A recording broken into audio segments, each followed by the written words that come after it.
Magandang umaga mga ka-MWB. Nandito tayo ngayon sa ating wing beans or sigarilyas. So ipakita ko sa inyo guys ang aking tanim na sigarilyas. So alam niyo po ba guys na ang wing beans o sigarilyas ay napakahalaga po ito na prutas. So ito ay isang prutas guys na pwede nating gulayin. Ayan, so ngayon guys, ganito pala katindi no ang epekto ng wing beans o sigarilyas. Marami palang mga benepisyong hatid nito guys. Mayaman sa calcium, mayaman sa vitamin C, at saka mayaman din ito sa iron, at saka higit sa lahat may malaking makuha natin na proteina o natural protein guys. So kaya matindi pala ang epekto nito guys, no? Kapag tayo po ay kulang sa iron, ay malaki pong posibilidad guys na kapag magkonsumo tayo ng wing beans o sigarilyas ay matutulungan din ang ating problema sa kulang ng iron ng ating mga katawan. So ngayon is kukunin ko na ang ating sigarilyas guys dahil na-miss ko na talaga ang recipe na ito. Maraming mga recipe na pwede nating gamitin or lutuin, gawain, no? So I'm sorry, may version guys, no? So hindi Bisaya talaga ako guys, kaya hindi ako guys ang ating pagsalita ng Tagalog. So dito guys, no, is napansin natin dito guys, is mayroon ng mga maliliit na mga fruits dito at may mga flowers. Ayan guys, dahil ang season ng pagbunga guys ng sigarilyas ay talagang mag-umpisa ito sa buwan ng Oktubre, Nobyembre hanggang sa susunod na taon. Mag-end ito guys, ang kaniyang pagbigay ng bunga is almost mga February at saka sa Marso. Yan po ang aking mga naranasan or mga na experience guys, no, bilang magtatanim ng wing beans o sigarilyas. Kaya po kung ikaw po ay bago ka pa lang dito sa aking channel, huwag mo kalimutan mag-subscribe dahil ipakita ko sa inyo sa mga susunod na mga episode ang mga recipe na pwede natin gawin ito. So yan, no, matindi po ang mga benepisyong hatid ng wing beans o sigarilyas. So napaka-interesting po nitong sigarilyas guys dahil isa itong prutas na maraming mga benepisyo. Mayroon ditong vitamins, vitamina B, no, B complex, no. So maraming talagang packs, no, full packs talaga ito guys, full pack talaga ito sa mga vitamins and minerals, no, na kailangan sa ating katawan, no. Kaya sa lahat po ng aking mga subscribers at viewers ay pwede po kayong magtanim po ng sigarilyas, no? So I encourage you to plant sigarilyas dahil mayaman ito sa mga vitamins. At isa pa guys ay anti-aging po ito. So iyan po ang isa sa mga nakaka-inspire, no, sa pagtanim nito guys dahil alam naman natin na mahal po ang mga anti-aging product, no, sa butika. So kaya kung mayroon po kayong tanim na wing beans o sigarilyas ay matutulungan ka na sa pangangailangan mo sa pang anti-aging, no? Good for skin, good for guys, sa mga wrinkles, makakatulong pala itong sigarilyas or wing beans, no? Dahil mayaman sa vitamin C. So yan po ang isa sa mga kahalagahan, no, na makuha nating benepisyo ditong wing beans o sigarilyas.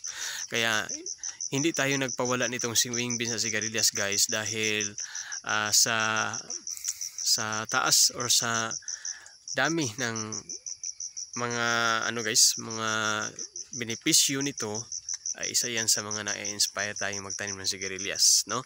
So kung gusto mo rin na magpapayat ay makakatulong din ang wing beans o sigarilyas guys, no, dahil kapag kayo po ay kumain ng wing beans o sigarilyas ay parang maliit na lang ang amount na makakain mo sa rice dahil parang siya po ay nakakatulong para mabawas-bawasan ang gana mo sa pagkain ng rice, no. Yan ang sekreto nitong wing beans o sigarilyas. Kaya kung napansin niyo guys, ang aking healthy diet mula 2018 until now 2023 ay parang na-minimize talaga guys no ang pag deposit ng mga cholesterol no sa ating dito sa ating tummy guys, dahil ito po ang madalas nating kukonsumohin guys. Ito po ang kinakain ko kapag panahon po na magbigay ito ng bunga ang wing beans o sigarilyas. Kaya I encourage you guys na magtanim kayo kahit isang puno lang sa inyong garden para makakuha din, maka-experience din kayo, ma-enjoy din niyo ang mga benepisyong hatid ng wing beans o sigarilyas. No? So tingnan niyo guys, no. So imagine niyo guys na mula 2018 slightly magkakain tayo ng wing beans o sigarilyas. Hindi naman ito talagang araw-araw kinukonsumo natin kasi seasonal lang po ito magbigay ng bunga. Pero napansin niyo guys is kahit hindi po talaga ako masyadong nag-workout, nag-exercise, pero dahil po sa tulong nitong wing beans o sigarilyas guys ay parang nakakatulong ito sa bawas-bawas ng ating mga bad cholesterol ng ating katawan, no? So dahil nag-contains po ito guys ng good fats, no? Nakakatulong ito para sa pagbawas ng ating mga toxin, no, sa ating katawan at saka sa mga bad cholesterol. Kaya I encourage you guys no na magtanim ng wing beans o sigarilyas, dahil ang wing beans at sigarilyas ay hindi na po siya kailangang masyadong guys alagaan natin, kasi kusang magbigay ito ng bunga kahit diyan sa maraming mga damuhan. Tingnan niyo guys itong mga nalagyan ko dito. So kahit hindi siya naalagaan, maraming mga damo sa paligid, ay kusang nagbigay pa rin siya ng bunga guys, di ba? So tingnan niyo guys, marami pang bunga dito. Kunin natin. Kaya isa ito sa mga healthy diet ni Mr. Wingbean na hindi talaga natin pinabayaan, no? Hindi natin ito pinakawalan guys. Kahit no sa ibang mga barangay ay napansin ko ay inaabulis nila itong wing beans o sigarilyas dahil sabi daw nila is pangit daw kuno ito kainin. Sabi nila pangit daw kainin guys. At saka isa pa guys ay hindi nila gusto guys ilagay sa kanilang garden guys, kasi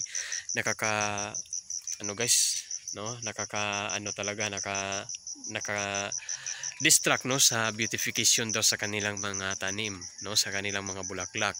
Pero I suggest guys na para makatulong din sa inyong kalusugan guys, no, ay magpili lang po kayo ng lugar or area sa inyong paligid guys na kung saan niyo ilagay ang wing beans o sigarilyas, no? Dahil sayang naman guys kung hindi niyo ito itanim sa inyong garden, dahil 'di ba isa ito sa mga vegetables na nabanggit po sa bahay kubo, 'di ba? So isa ito sa mga pinaka-major na crops diyan sa bahay kubo. So wag natin na itong i-abolish or wag natin itong i-abandon na guys, itong wing beans o sigarilyas. Alagaan, mahalin natin ito at kakainin natin guys, no? Dahil marami pong mga recipe na magagawa natin ito guys. So i-research nyo lang guys sa internet, marami pong mga video tutorial kung paano natin ito lulutuin o paano natin ito paggamit nito guys, no?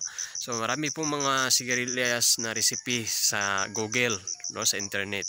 Kaya kung kayo po ay nanonood po sa aking video ngayon ay huwag niyong palagpasin guys. Please paki-subscribe at i-click ang notification bell para updated kayo sa mga susunod na mga upload ko dito, no? So marami pa po ako mga information or i-share sa inyo guys tungkol po nitong tanim na to or sigarilyas, no? So kaya I encourage you guys na manood no sa mga video tutorial ko sa mga susunod na araw, dahil marami akong mga tanim or marami akong bunga na mga sigarilyas dito na ating gagawin na mga recipe, no? So thank you so much sa inyong walang sawang pagsuporta po dito sa aking channel. Sa lahat po, shout out pala no kay Nanay Yena at saka si Tatay Kalits. So thank you so much po Nay Utay sa iyong walang sawang pagsuporta po dito sa aking channel. Thank you so much sa iyong dalawa, Nay at saka Tay, at saka sa iyong pamilya. Regards lang po kung sino man dito ang makapanood ditong aking mga content. At sana po kayo din ay magkaroon din na yung garden, no, sa mga pamilya mo, mga kamag-anak mo, no, dahil po ito po ang advocacy ni Mr. Wingbean na every family sa mga Pilipino dito sa ating bansa ay magkaroon po tayo ng garden dahil maganda po na magkaroon po tayo ng garden, no? Hindi lang po na panahon sa pandemic na mag-garden tayo, kundi kahit anong buwan or kahit anong season is maganda po na mayroon tayong garden sa paligid. So dito makita ninyo dito, mapansin niyo dito, sari-saring mga tanim po dito ni Mr. Wingbin. Kaso lang hindi pa natin ito naalagaan. Meron tayong turmeric, siksik tayo sa turmeric dito guys. At meron din akong kundol. Ayan. Yan po ang isa sa mga variety or sa mga crops natin dito. Mayroon din tayong singkamas. So tingnan niyo guys, may bunga na ang singkamas. Di ba? So yan lang. So maraming salamat sa inyong pagsuporta sa lahat ng ating mga viewers. Ako si Noel Rong, ang Mr. Wingbin ng Pinas. Bye bye. Thank you so much.